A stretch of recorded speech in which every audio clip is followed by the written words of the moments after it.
अस्सलाम वालेकुम नाज़रीन गिरामी, आज का हमारा मौजू है हारूत मारूत कौन थे, क्या वो इंसान थे या जिन थे या फरिश्ते, और वो किस जगह रहते थे और लोगों को क्या सिखाते थे। तो इस बारे में तमाम गुफ्तगू इस वीडियो में करने जा रहे हैं। हस्बे रिवायत हमारे चैनल में नए आने वाले दोस्तों से गुजारिश है कि हमारे चैनल को सब्सक्राइब करें और बेल आइकन को दबाएं ताकि हर न्यू आने वाली इंफॉर्मेटिव वीडियो आप तक बर वक्त पहुँचती रहे। नाज़रीन गिरामी, हज़रत सुलेमान अलैहिस्सलाम को मोअज़्ज़ात अता हुए थे, वो हिकमत इलाही के मुताबिक ऐसे अता हुए जो जादू और जादूगरों की दस्तरस से बाहर थे। मसलन अल्लाह ताला ने तमाम सरकश जिनों को आपके लिए मुसख्खर कर दिया था और हजरत सुलेमान अलैहिस्सलाम उन जिनों से सख्त मुशक्कत का काम लेते थे। हवाएं आपके लिए मुसख्खर थी जो आन की आन में आपका तख्त महीनों की मुसाफत पर पहुंचा देते थे। परिंदे भी आपके मुसख्खर थे और आप उनसे भी काम लेते थे। आप परिंदों की बोली समझते थे और परिंदे भी आपकी बात समझ जाते थे। जब हज़रत सुलेमान अलैहिस्सलाम वफात पा गए तो उन शैतान यहूदियों ने कहा कि सैयदना सुलेमान अलैहिस्सलाम तो ये सब कुछ जादू के जोर पर करते थे, और उसकी दलील ये पेश की कि सुलेमान अलैहिस्सलाम के दफ्तर में जादू के बेशुमार किताबें मौजूद हैं। गोया जो काम सुलेमान अलैहिस्सलाम ने उस फितना के सदे बाब के लिए किया था, उन यहूदियों ने उसी फितना को उनकी सल्तनत की बुनियाद करार देकर उन पर एक मकरू इल्जाम ऐद कर दिया। उस मकाम पर अल्लाह ताला ने उसी इल्जाम की तरदीद करते हुए फरमाया, ये कुफर का काम सुलेमान अलैहिस्सलाम ने नहीं किया था बल्कि उन शैतान लोगों ने किया था जो जादू सिखाते थे। नाज़रीन गिरामी, हारूत और मारूत का किस्सा और जादू सीखने वालों का हुजूम सुलेमान अलैहिस्सलाम के जादू को रोकने के लिए उस इक़दाम के बाद अल्लाह ताला ने यहूद की एक दूसरे तरीका से आजमाइश फरमाई, और वो ये थी कि बाबिल शहर में जहाँ आज कूफा है, दो फरिश्तों हारूत और मारूत को पीरू फकीरों के भेस में नाजिल फरमाया। और उस आजमाइश से मकसद ये था कि आया अभी तक यहूद के अज़हान से जादू और टोने टोटके के अकीदे और मोहब्बत ज़ाइल हुई है या नहीं। जब यहूदियों को पीरों और फकीरों के बाबुल में आमद का इल्म हुआ तो फौरन उनकी तरफ रुजू करने लगे। उन फरिश्तों को ये हुक्म दिया गया था कि अगर तुम्हारे पास कोई शख्स ये टोने टोटके सीखने आए तो पहले उसको अच्छी तरह खबरदार कर देना कि ये एक गलत काम है और हम महज तुम्हारे इम्तिहान के लिए आए हैं, लिहाजा तुम इसका इर्तिकाब मत करो।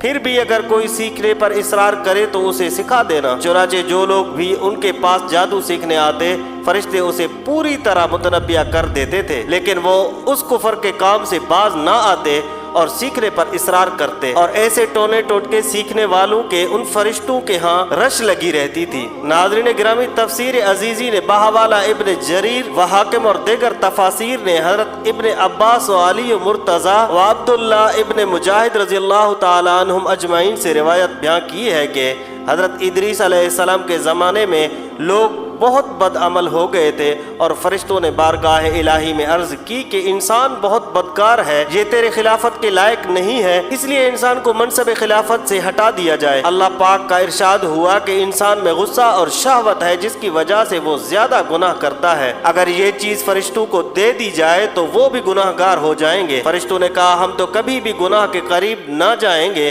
कितना ही गुस्सा और शहवत हो। हुक्म रब्बी हुआ कि अच्छा, तुम फरिश्तों अपनी जमात में से कोई से दो फरिश्ते चुन लो जो तुम्हारे ख्याल में सबसे ज्यादा परहेजगार हो, फिर उन्हें गुस्सा और शहवत देकर दुनिया में भेजा जाएगा ताकि उन्हें आजमाया जा सके।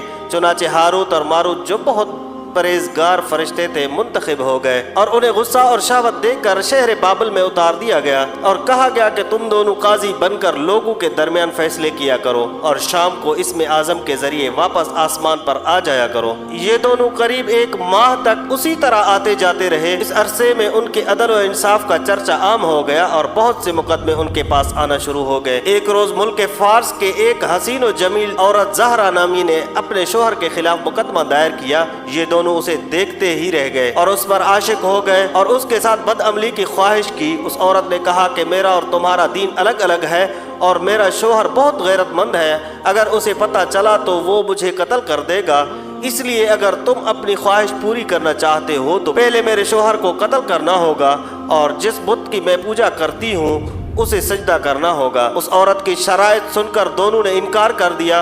वो औरत तो वापस चली गई, लेकिन उन दोनों के दिल में इश्क की आग भड़क उठी। कुछ रोज तो उन फरिश्तों ने बर्दाश्त किया, लेकिन एक रोज मजबूर होकर उस औरत को मुलाकात के लिए पैगाम भिजवाया। उसने फौरन उन दोनों को मिलने के लिए बुलवा लिया। جب یہ دونوں وہاں پہنچے تو وہ خوب بناؤ سینگار کر کے بیٹھی تھی۔ اس نے کہا کہ مجھے پتہ چلا ہے کہ تم دونوں اسم اعظم جانتے ہو، تو اپنی خواہش کے حصول کے لیے یا تو مجھے اسم اعظم بتا دو یا پھر اس بت کو سجدہ کرو، یا میرے شوہر کو قتل کرو یا پھر شراب پی لو۔ دونوں فرشتوں نے سوچا کہ اسم اعظم تو اسرار الہی ہے، اسے فاش نہیں کیا جا سکتا، اسی طرح بت کو سجدہ کرنا یا کسی کو قتل کرنا بھی کبیرہ گناہ ہے، اس لیے چلو شراب لاؤ، ہم شراب پی لیتے ہیں۔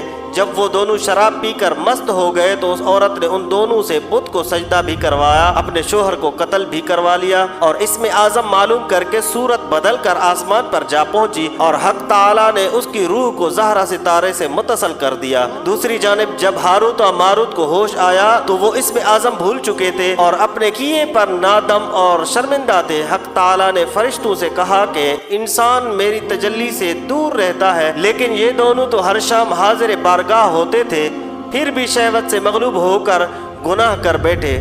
تو اگر انسان سے گناہ سرزد ہو جاتا ہے تو اس میں تعجب کی کیا بات ہے؟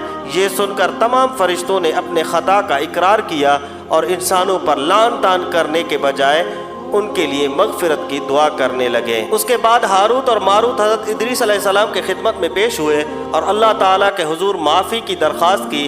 آپ نے دونوں کے لیے دعائے مغفرت کی، جس کے کئی روز بعد اللہ تعالیٰ کی طرف سے جواب آیا کہ ان دونوں کو اختیار دیا گیا کہ چاہیں تو دنیاوی عذاب قبول کر لیں یا آخرت کا۔ انہوں نے سوچا کہ دنیا کا عذاب ایک نہ ایک دن ختم ہو جائے گا، لیکن آخرت کا عذاب نہ ختم ہونے والا ہے، اس لیے دونوں نے دنیاوی عذاب قبول کر لیا۔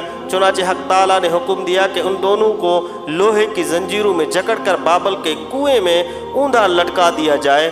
اس کنویں میں آگ جل رہی ہے اور فرشتے باری باری ان پر کوڑے برساتے ہیں، اور پیاس کی شدت سے ان کی زبانیں باہر کو لٹک رہی ہیں، اور یہ عذاب ان پر قیامت تک یوں ہی شدید رہے گا۔